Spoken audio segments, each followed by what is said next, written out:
How to Write in Second Grade, Volume 4 of 7.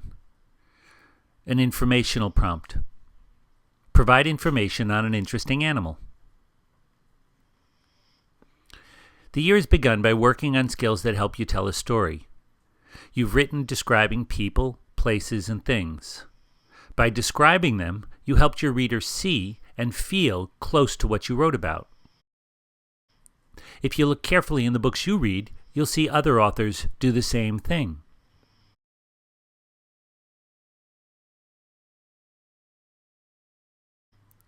Today, you'll begin getting information about an interesting animal. Your goal will then be to write a paragraph retelling what you learned. You'll be sharing the knowledge you gained with your classmates. This is a different kind of writing. You want your reader to learn something. Begin by generating a list of 5 animals that you would like to know more about.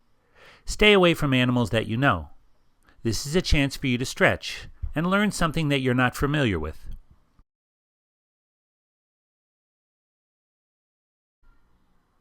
Try and focus on one specific kind of animal. There are many kinds of tigers, so I want to focus on the Siberian tiger, just one kind. Whale is too broad a topic. There are too many different kinds of whales. I'll change that to blue whales. Take a look at your list and see if you have to make it more specific.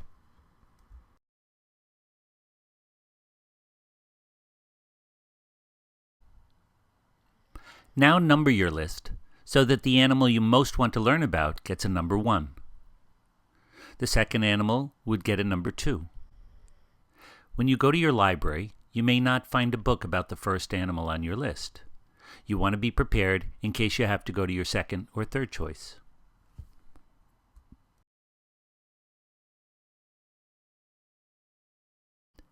Informational writing usually involves reading a book or a text.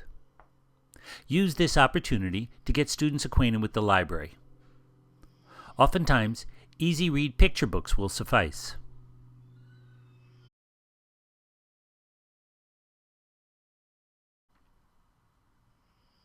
Last class, you chose an animal that you want to learn more about.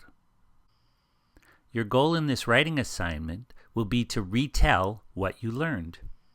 You'll be sharing the knowledge you gained with your classmates. In this kind of writing, you want the reader to learn something. It's hard to remember all of the facts you learn while you read, so you're going to write them down. Look at your copy of the Interesting Animal Worksheet. It has been broken down into sections that go with 4 big ideas. Grouping the things you learned into big ideas will make it easier for you to share what you've learned. Begin by reading about your animal. Keep your fact sheet handy. As you read, you will come across facts about your animal. Write them in the appropriate section. For example, you might read, "Elephants are large land mammals found in Africa and Asia." One fact is that elephants live in Africa and Asia. This could be written in the Where It Lives section. Write Africa and Asia in this section. Another fact is that elephants are mammals. It doesn't seem to fit in the first 3 sections, so this could be written in the Other Interesting Facts section. Don't write complete sentences, but just the snippet of information. This will allow you to write your own sentences later without copying them from the book.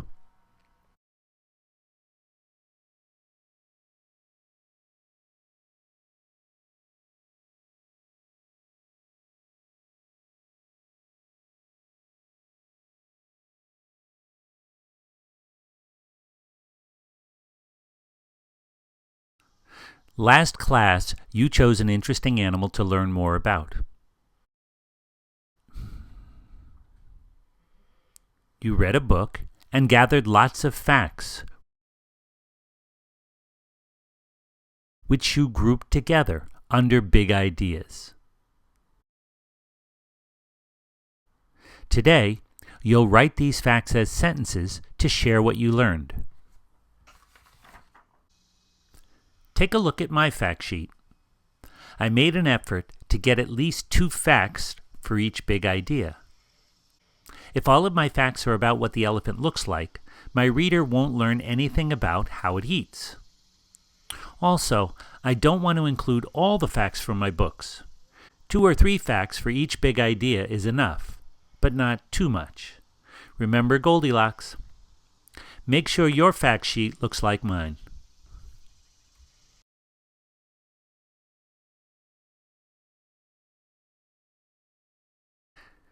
Take a piece of the class writing paper. Write your name and today's date. In the section for writing skills, on the first line write 8 to 12 facts. On the second line write complete sentences. On the third line write beginning and ending punctuation. These are the skills you want to focus on in your work. The first sentence of your writing is special. It signals to your reader what you're going to write about. It gives them the topic. For example, I could write, I have learned a lot about elephants.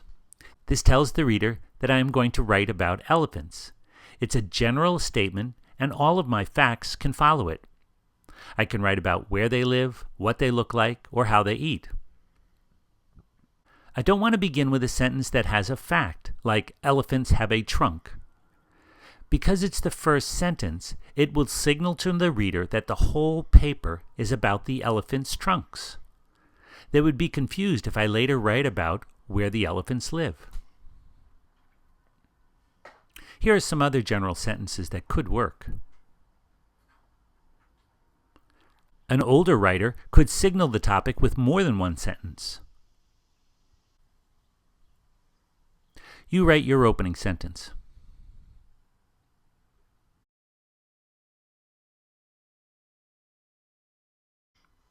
Before you begin turning your facts into sentences, decide which of the 3 big ideas you want to begin with.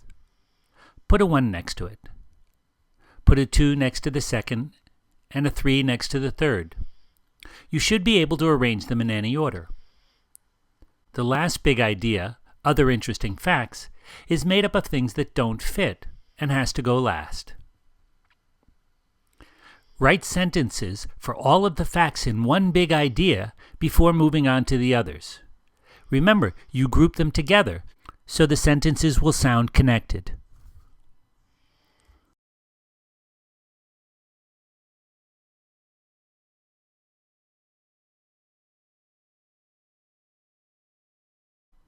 Your last sentence has to signal to your reader that your piece is finished. Very young writers sometimes write the end. It does signal that you are finished. A better way is to write a sentence that sounds like the first sentence you wrote. For example, I could write, that is what I've learned about giraffes. It sounds like the first sentence. When the ending sentence reminds the reader of the first sentence, it makes a circle. This circle signals to your reader that you're finished. Here's how it would look for an older writer.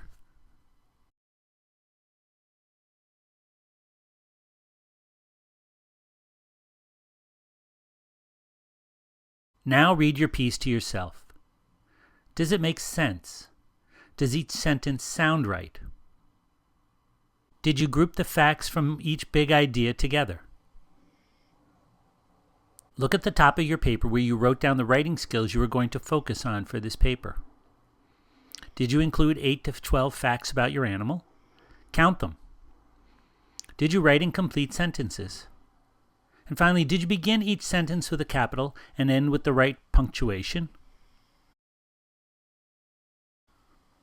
Good job.